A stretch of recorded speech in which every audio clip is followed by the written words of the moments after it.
അന്ധവിശ്വാസം അന്ധകാരം നിറച്ച അനേകം സംഭവങ്ങളുടെ രക്തസാക്ഷികൾ നമ്മുടെ സമൂഹത്തിൽ ഇന്നുമുണ്ട്. അന്ധവിശ്വാസത്തിന്റെ ചുവട് പിടിച്ചരങ്ങേറിയ മനുഷ്യക്കുരുതികളും സമീപകാലങ്ങളിൽ നമ്മൾ കണ്ടു. വിശ്വാസങ്ങൾ അന്ധവിശ്വാസങ്ങളിലേക്ക് വഴിമാറിയപ്പോൾ ജീവിതഗതി മാറി ദുർഗതിയുടെ കയത്തിലേക്ക് വീണ പൂമ്പാറയിലെ ചിദംബരന്റെ കഥ.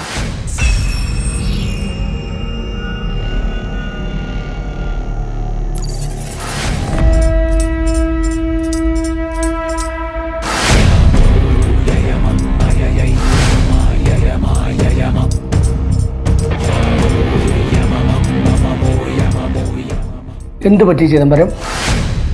ജോത്സരെ, കുടുംബത്തിലാകെ പ്രശ്നം.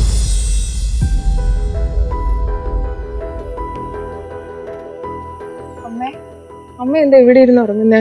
അച്ഛൻ വന്നോളൂ, നേരെ ഇത്രയായില്ലേ, വാ വന്ന് കിടക്ക്. രാവിലെ പോയതല്ല മോളെ, എത്ര നേരമായി നോക്കിയിരിക്കുന്നു.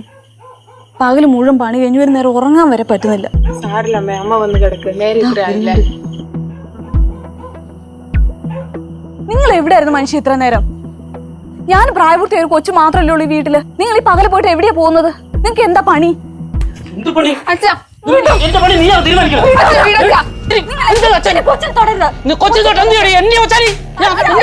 നിങ്ങളുടെ കുറിച്ച് ജീവിച്ച് ഞങ്ങൾ മടുത്തു. നിങ്ങൾ ചാവോ ജീവിക്കോ എന്താന്ന് വെച്ചാൽ ചെയ്യോ, ഞങ്ങൾ ഇറങ്ങുവാ. ഒരു കാലത്ത് ഗുണം പിടിക്കത്തില്ല.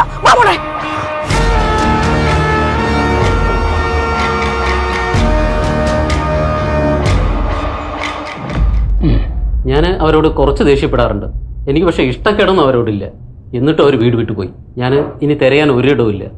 എനിക്ക് അവരെ കണ്ടുപിടിക്കണം. ജോത്സ്യനെ എന്നെ സഹായിക്കണം. എന്തുകൊണ്ടാണ് എന്നെ വിട്ടുപോയെന്ന് എനിക്ക് അറിയണം.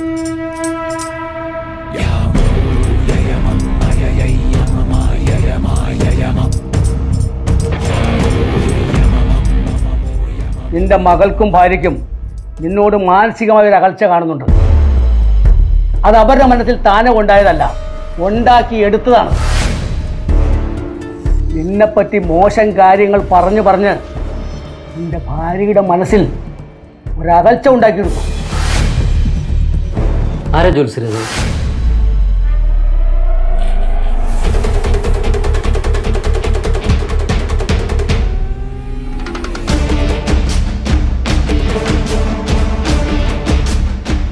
നിന്റെ വീടിന്റെ അടുത്തുള്ള മുട്ടോളം മുടിവുള്ള ഒരു സ്ത്രീ.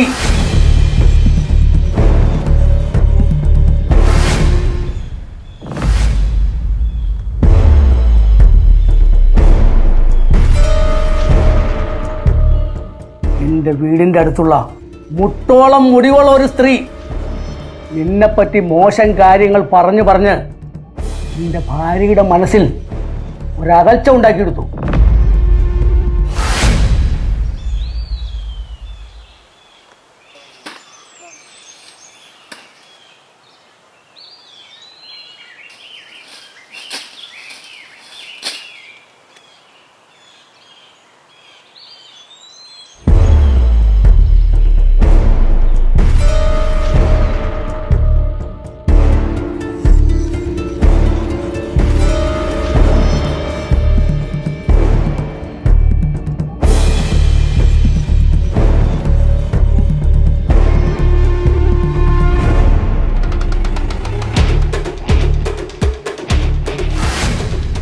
അന്ധവിശ്വാസിയായ ചിദംബരൻ ജോത്സ്യന്റെ വാക്ക് കേട്ട് അയൽക്കാരനായ വിശ്വന്റെ ഭാര്യ സുജാതയെ കൊല്ലാൻ നോട്ടമിട്ടു. മുട്ടോളം മുടിയുള്ള സുജാതയാണ് തന്റെ കുടുംബം തകർത്തതെന്ന് അയാൾ ഉറച്ചു വിശ്വസിച്ചു. അങ്ങനെയിരിക്കെ ഒരു ദിവസം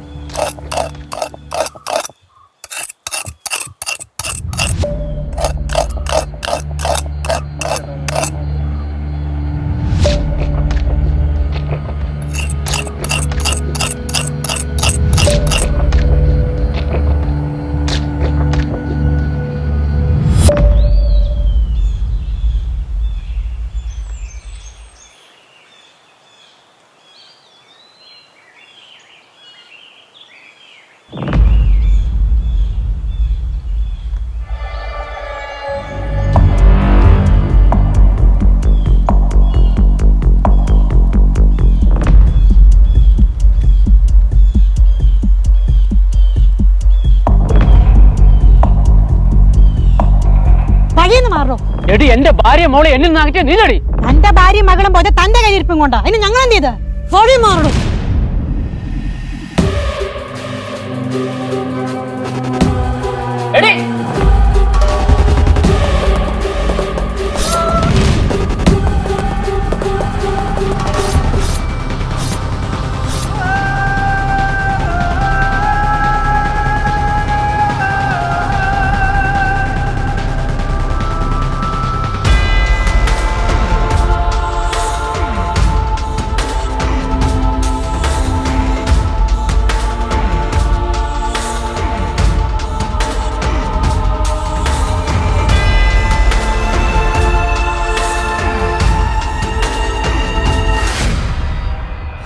ഈ ക്രൂര കൊലപാതകത്തിന് ശേഷം കാട്ടിലേക്ക് കടന്ന ചിദംബരൻ കുറച്ചു വർഷങ്ങൾ കഴിഞ്ഞ് ഉപാധികളോടെ ജാമ്യത്തിലിറങ്ങി.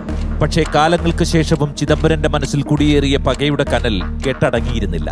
തന്റെ ജീവിതത്തിന്റെ വഴി മാറ്റിയെന്ന് ചിദംബരൻ വിശ്വസിക്കുന്ന ചിലരുടെ മുഖം വീണ്ടും വീണ്ടും അയാളെ അസ്വസ്ഥനാക്കിക്കൊണ്ടിരുന്നു. അവരുടെ മരണം കാണാൻ അയാൾ കൊതിച്ചു.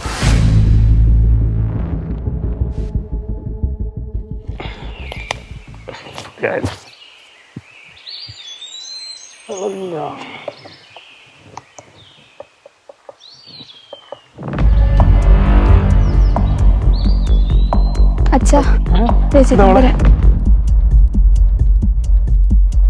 ജാമ്യം കിട്ടിയോ? കോടതി പറഞ്ഞല്ലേ ഈ ദേശത്ത് അവരെ കണ്ടുപോരുതെന്ന്.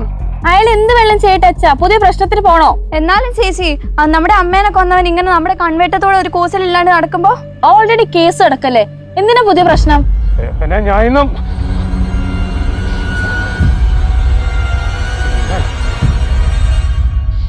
ഡേ വന്നേ.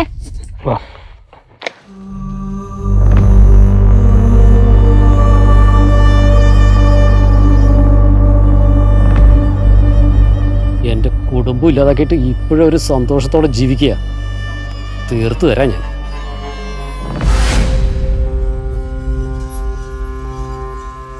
ജോത്സരെ, എൻ്റെ കുടുംബം ഇല്ലാതാക്കിയവരൊക്കെ ഇപ്പോഴും സന്തോഷമായിട്ട് ജീവിക്കുക. അവരെന്നെ കാണുമ്പോൾ ചിരിക്കുക. തന്റെ ഭാര്യയും മകളും തിരിച്ചു വന്നോ? ഇല്ല ജോത്സരെ, അവളെക്കുറിച്ച് ഒരു വിവരവുമില്ല. എൻ്റെ മോളൊരു പോലീസുകാരനെ കല്യാണം കഴിച്ചു നടന്നു. എൻ്റെ ഭാര്യ തിരിച്ചു വരും ജോത്സരെ. ഞാൻ അപ്പോഴേ പറഞ്ഞില്ലേ, ചുറ്റും ശത്രുക്കളാണ്. ഇനി തന്റെ ഭാര്യ വരാന്ന് പറഞ്ഞാൽ പോലും അവരെ തിരിക്കാൻ ഇപ്പോഴും തന്റെ അയൽവക്കത്തെ ആളുകളുണ്ട്. ഒന്നല്ല, ഒരുപാട് പേര്. നേരത്തെ കാണിച്ചുള്ള അവിവേകമൊന്നും കാണിക്കരുത്. തന്നെ വേണ്ടാത്തവരെ തനിക്ക് വേണ്ട.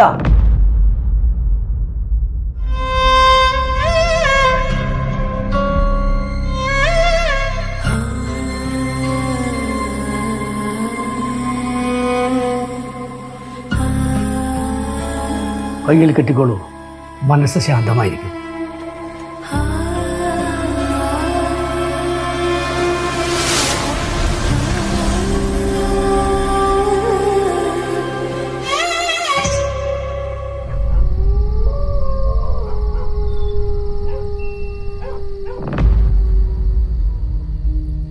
ചുറ്റും ശത്രുക്കളാ. ഇനി തന്റെ ഭാര്യ വരാന്ന് പറഞ്ഞാൽ പോലും അവരെ തിരിക്കാൻ ഇപ്പോഴും തന്റെ അയൽവക്കത്തെ ആളുകളുണ്ട്. ഒന്നല്ല, ഒരുപാട് പേര്.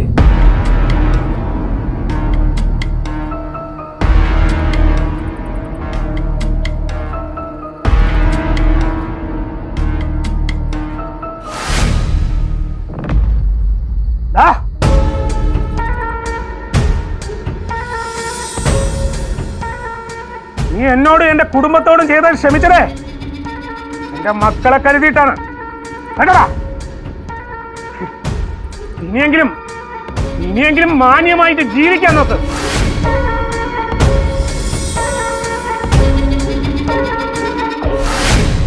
ഞങ്ങളുടെ അമ്മയെ കൊന്ന കേസ് നിർത്താൻ എനിക്ക് തൂക്കയർ ഉറപ്പാ. തന്നെ ഞങ്ങൾ വെറുതെ വിടില്ല.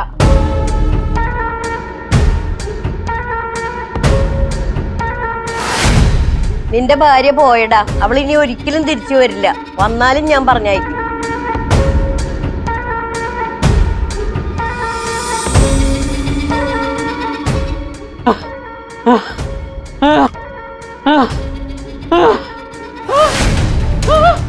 എന്നോട് എന്റെ കുടുംബത്തോട് ചെയ്താൽ ക്ഷമിച്ചതേ. വന്നാലും ഞാൻ പറഞ്ഞയക്കും. കൊല്ലണം, എല്ലാവരെയും കൊല്ലണം. എന്നെ ഒറ്റയ്ക്കാക്കിയ എല്ലാവരും കൊല്ലണം, കൊല്ലണം, എനിക്ക് കൊല്ലണം.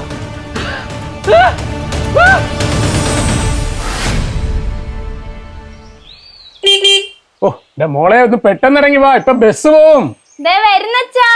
ഇത്ര സമയായത്. പിന്നെ മോളെ ഹോസ്റ്റലൊക്കെ പോകുമ്പോ ഭക്ഷണമൊക്കെ നല്ലപോലെ കഴിച്ചോളണം കേട്ടാ. അതൊക്കെ ഞാൻ നോക്കിക്കോളാം. ശരി ശരി.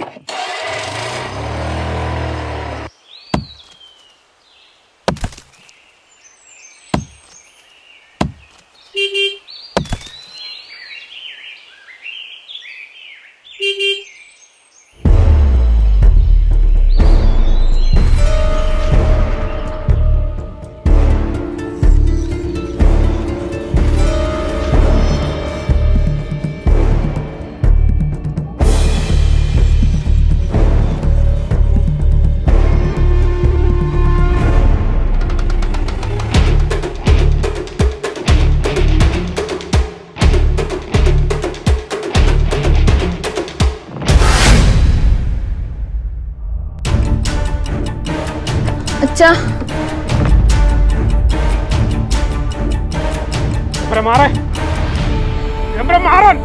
വാ നമുക്ക് പോവാ അച്ഛാ, പ്രശ്നത്തിന് നിക്കാതെ. ഞാൻ എല്ലാത്തിനെയും തീർക്കും. നിന്നെയൊക്കെ മാത്രമല്ല, എന്നെ വിട്ടുപോയ എന്റെ ഭാര്യയും ഞാൻ തീർക്കും. പോ, അയാൾക്ക് പ്രാന്തായി. വാ, ഞാൻ എല്ലാത്തിനെയും തീർക്കും.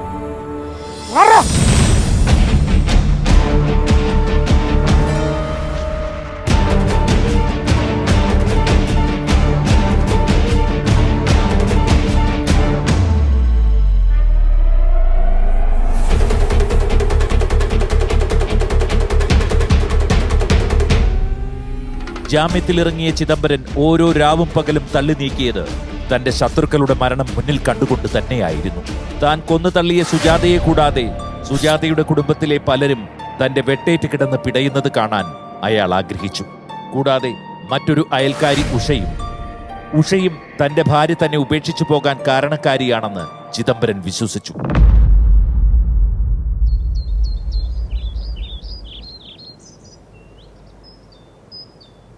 മോളെ ദേവു,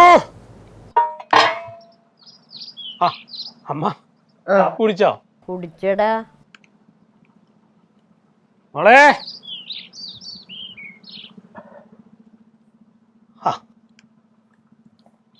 അച്ഛാ നമുക്ക് എന്തെങ്കിലും ഒന്ന് ചെയ്യണ്ടേ? എന്ത്? ആ ചിദംബരൻ ഇങ്ങനെ പോയാൽ നമ്മൾ ജീവിക്കാൻ സമ്മതിക്കില്ല.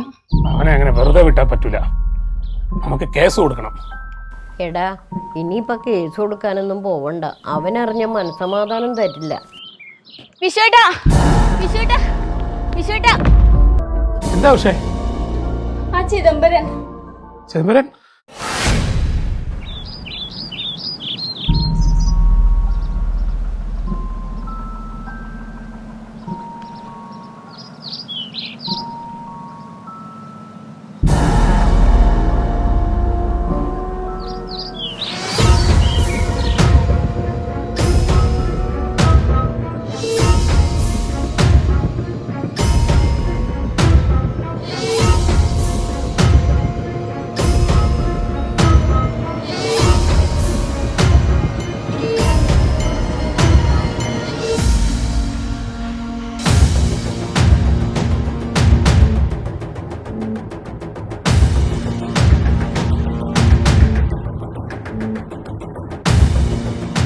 ഇതിങ്ങനെ വിട്ടുകൊടുക്കാൻ പറ്റിയല്ലേ വിശ്വേട്ടാ?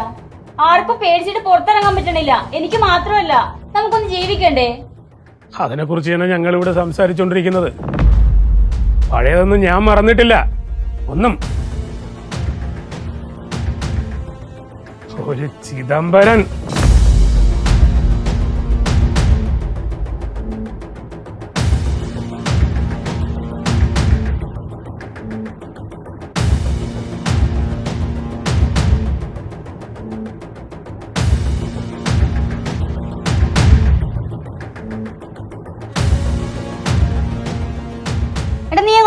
ഞാൻ ഈ കട വരെ പോയിട്ട് വരാം. എടാ ചിദംബരൻ ഇറങ്ങിയിട്ടുണ്ട്, സൂക്ഷിക്കണേ. കുഴപ്പമില്ല, ഞാൻ പോയിട്ട് അവന് പ്രാന്ത് പിടിച്ച് നടക്കേ. കുഴപ്പമില്ലെന്നേ. നീ എവിടെ നിന്നേ? എന്താ ചിദംബരൻ എന്ന മനുഷ്യമൃഗത്തെ ഭയന്ന് നാട്ടിൽ ആളുകൾ പുറത്തിറങ്ങാൻ മടിച്ചു. ഏത് നിമിഷവും അവൻ തന്റെ മുന്നിൽ ചാടി വീഴുമെന്ന് പലരും കരുതി. ഒടുവിൽ ആ നാട്ടുകാർ സ്വയരക്ഷയ്ക്കായി ആയുധങ്ങൾ കരുതാൻ തുടങ്ങി. അയാൾ ജാമ്യത്തിലിറങ്ങിയ ഒരു മനുഷ്യനാണ്. അയാളെ കണ്ടിട്ട് പേടിയാവുന്നു. അയാൾ എന്തെങ്കിലും ചെയ്യാൻ സാധ്യതയുണ്ടെന്ന് പറഞ്ഞുകൊണ്ട് എനിക്ക് അയാളെ പിടിച്ച് ജയിലിടാൻ പറ്റുമോ? സർ, നാട്ടുകാർക്ക് മൊത്തം അയാളെ പേടിയാണ്. പരസ്യമായിട്ട് അയാളെ വെല്ലുവിളിച്ചേക്കുന്ന ആരെങ്കിലും കൊല്ലുമെന്ന്. സാറേ, ഇത് ഞങ്ങളുടെ മാത്രം പ്രശ്നമല്ല, ഒരു നാട് മൊത്തം ഒപ്പിട്ട പെറ്റീഷനാണ് സാറേ. സാറൊന്ന് വായിച്ചു നോക്കണം.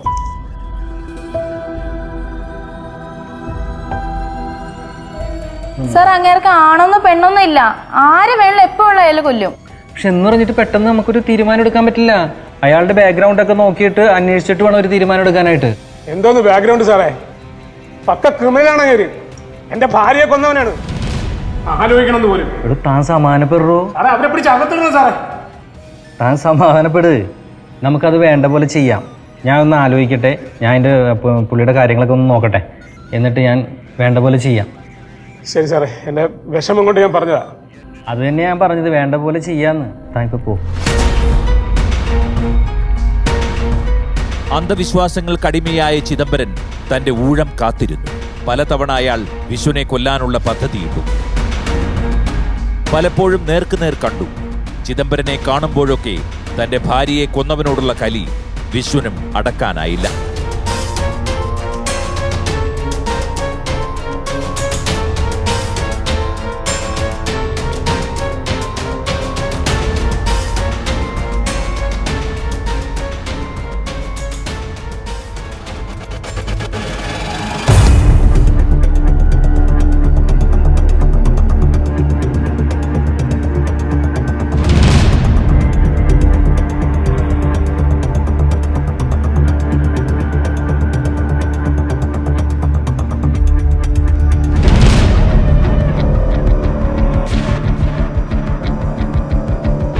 കാത്തിരുന്നടാ, നിന്റെ സമയം എടുത്തു.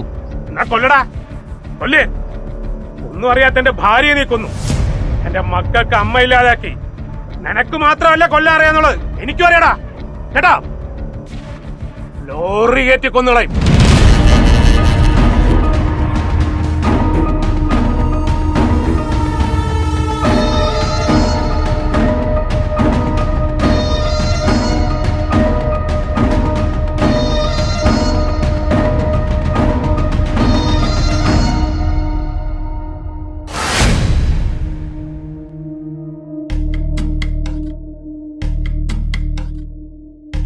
നിനക്ക് മാത്രമല്ല കൊല്ലാൻ അറിയാന്നുള്ളത് എനിക്കും അറിയടാ.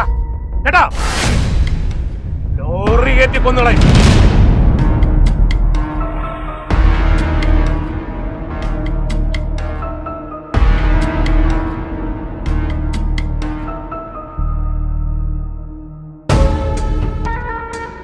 തൻ്റെ ഭാര്യ വരാന്ന് പറഞ്ഞാൽ പോലും അവരെ തിരിക്കാൻ ഇപ്പോഴും തൻ്റെ അയൽവക്കത്തെ ആളുകളുണ്ട്. ചുറ്റും ശത്രുക്കളാ. ഒന്നല്ല, ഒരുപാട് പേര്.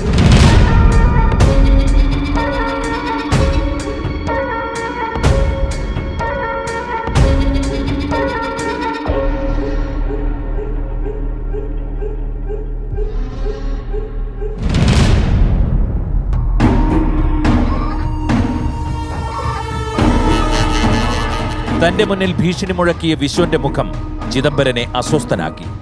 എന്നാൽ വിശ്വൻ തനിക്കുള്ള മരണദിനം കുറിക്കും മുൻപ് വിശ്വനെ തന്നെ വകവരുത്താൻ ചിദംബരം കാത്തിരുന്നു.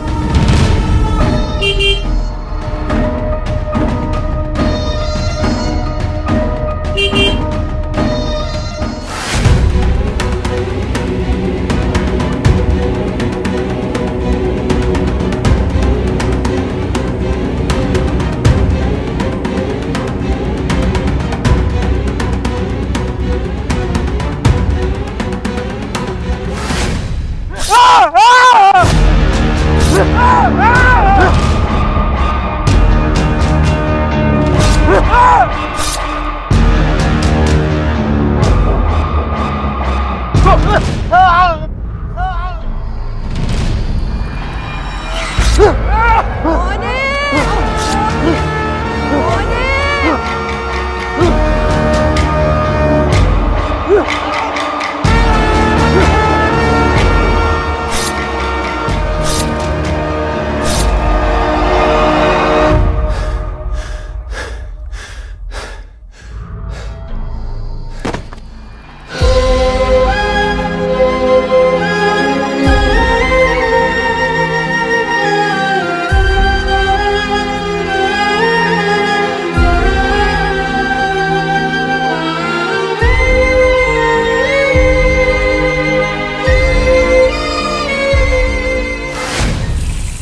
ആരാ? ഹലോ അച്ഛാ. വിശ്വന്റെ മോളാണോ? അതെ.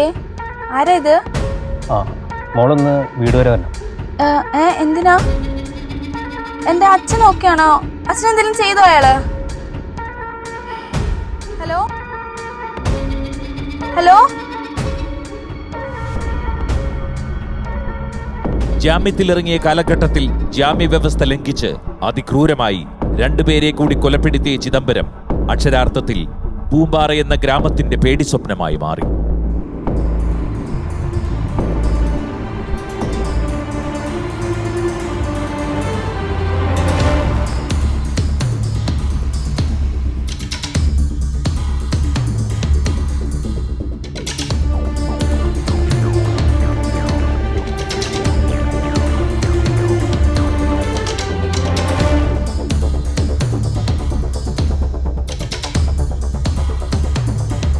ഡിപ്പാർട്ട്മെന്റിൽ നിന്ന് കാര്യമായ പ്രഷറുണ്ട്. അതുകൊണ്ട് നിങ്ങൾ എന്തായാലും വിഷമിക്കേണ്ട. ഉറപ്പായിട്ടും അവനെ പിടിച്ചിരിക്കും ഞങ്ങൾ. ഇത്രയും നാളെ നിങ്ങൾ എവിടെയായിരുന്നു സാർ? ഞങ്ങൾ എത്ര പ്രാവശ്യം വന്ന് കംപ്ലൈന്റ് ചെയ്തു ഞങ്ങളുടെ ജീവന് ഭീഷണി ഉണ്ടെന്ന്. നിങ്ങൾ അന്ന് എന്തെങ്കിലും ചെയ്തിരുന്നെങ്കിൽ ഞങ്ങളുടെ അച്ഛനും മുത്തശ്ശി ഞങ്ങളുടെ കൂടെ ഉണ്ടാവില്ലായിരുന്നോ? ആ കൊച്ചു പറഞ്ഞാലും കാര്യമില്ല സാറേ. സാർ എന്തെങ്കിലും ചെയ്യാൻ പറ്റുമെങ്കിൽ പെട്ടെന്ന്. അവനൊക്കെ കാട് കയറി സാറേ. നിങ്ങളെ കൊണ്ട് പറ്റില്ലെങ്കിൽ പറ, ഞങ്ങൾ അവനെ പിടിച്ചോളാം. ഉറപ്പാ സാറേ. ഇത്തിരി എണ്ണമുണ്ട്. സാറിന് തന്ന പരാതിയിൽ കഴിഞ്ഞ ദിവസം ഞാനും കൂടെ ഒപ്പിട്ടതാ. കഴിഞ്ഞ ദിവസം അയാളുടെ കയ്യിൽ നിന്ന് കഷ്ടിച്ചാ ഞാൻ രക്ഷപ്പെട്ടത്. ഇനിയെങ്കിലും സാറിന് എന്തെങ്കിലും ചെയ്യാൻ പറ്റുമെങ്കിൽ ചെയ്യും. നിങ്ങൾ ബഹളം ഉണ്ടാക്കാതിരിക്കേ. നമ്മൾ എന്തെങ്കിലും ചെയ്ത് അവനെ പിടിച്ചിരിക്കും.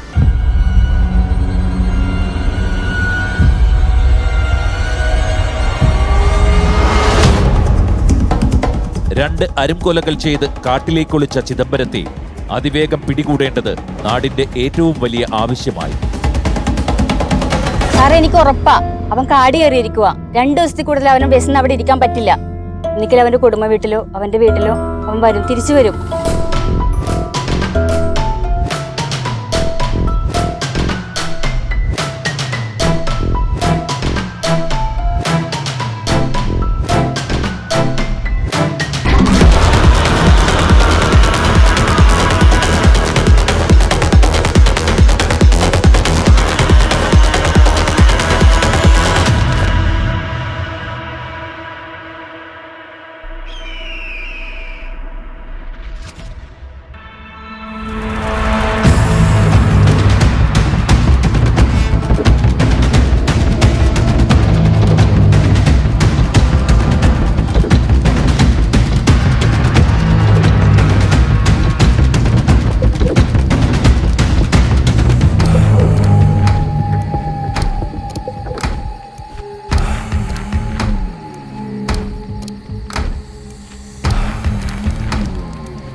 പോലീസുകാരും നാട്ടുകാരും കൈമൈ മറന്ന് രാവും പകലും തിരച്ചിൽ ആരംഭിച്ചു.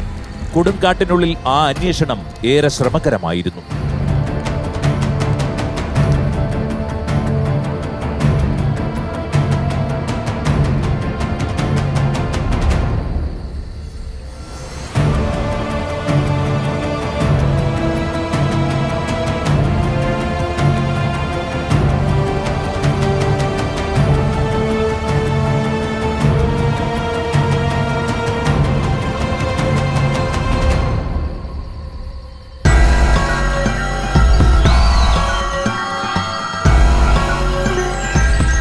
പൊതുവെ ഭക്ഷണപ്രിയനായിരുന്ന ചിദംബരന് കാട്ടിലെ താമസം വളരെയേറെ ബുദ്ധിമുട്ട് നിറഞ്ഞതായിരുന്നു. 40 മണിക്കൂറോളം ഭക്ഷണം കഴിക്കാനാകാതെ ചിദംബരൻ ക്ഷീണിച്ചവശനായി. വിശപ്പ് സഹിക്കാതെയാകുമ്പോൾ അയാൾ കാടിറങ്ങി വരുമെന്ന് നാട്ടുകാർക്ക് ഉറപ്പായിരുന്നു. അതുകൊണ്ട് തന്നെ കാടിറങ്ങി വരുമ്പോൾ ചിദംബരനെ കൊടുക്കാൻ അതിവിദഗ്ധ പദ്ധതികളുമായി പോലീസ് കെണിയൊരുക്കി കാത്തിരുന്നു.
കേറടാ.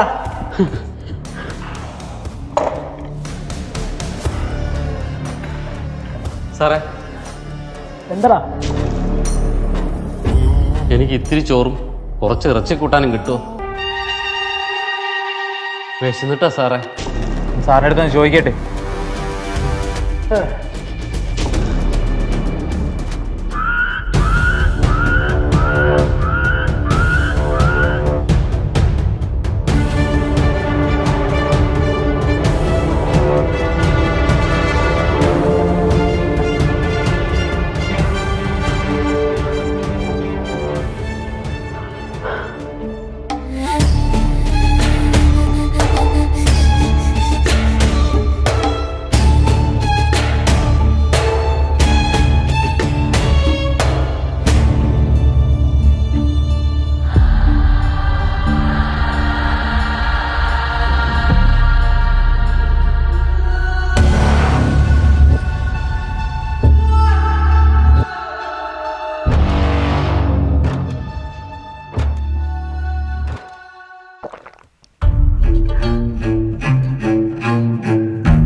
സാറേ, എനിക്ക് മതിയായില്ല സാറേ. ഇത്രയും ഇറച്ചിയും ചോറ് തിന്നിട്ട് നിനക്ക് മതിയായില്ലടാ? എന്നോട് ദ്രോഹം ചെയ്ത എല്ലാവരും എനിക്ക് തീർക്കാൻ പറ്റിയില്ല. ഇനി 2 പേര് കൂടി ബാക്കിയുണ്ട് സാറേ. അതെ, 2 പേര് കൂടി ബാക്കിയുണ്ട്.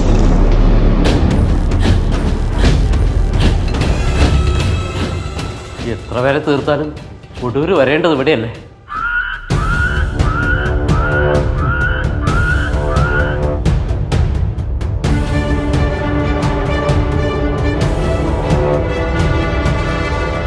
നീതി എന്നാൽ ശിക്ഷയല്ല, കുറ്റകൃത്യങ്ങൾ ആവർത്തിക്കാതിരിക്കാനുള്ള സുരക്ഷാ കവചമാണ്. നിയമം പരാജയപ്പെടുമ്പോൾ കുറ്റവാളി സ്വതന്ത്രനായി വിഹരിക്കുമെന്ന് മാത്രമല്ല, ഇരകളുടെ എണ്ണം കൂടുകയും ചെയ്യും. അങ്ങനെയായാൽ പൗരന് സുരക്ഷയൊരുക്കേണ്ട സംവിധാനം തന്നെ കൂടുതൽ കുറ്റകൃത്യങ്ങൾ സൃഷ്ടിക്കാൻ കാരണമാകും. നിയമം കുരുക്കുമുറുക്കും മുൻപ് എത്ര ജീവനുകൾ നഷ്ടമാകും? നിയമ സംവിധാനം ഉണരും മുൻപ് എത്ര ദുരന്തങ്ങൾ കൂടി? മാറ്റമുണ്ടാകും മുൻപ് ഇനിയും എത്ര പേരുടെ ചോര ചിന്തും?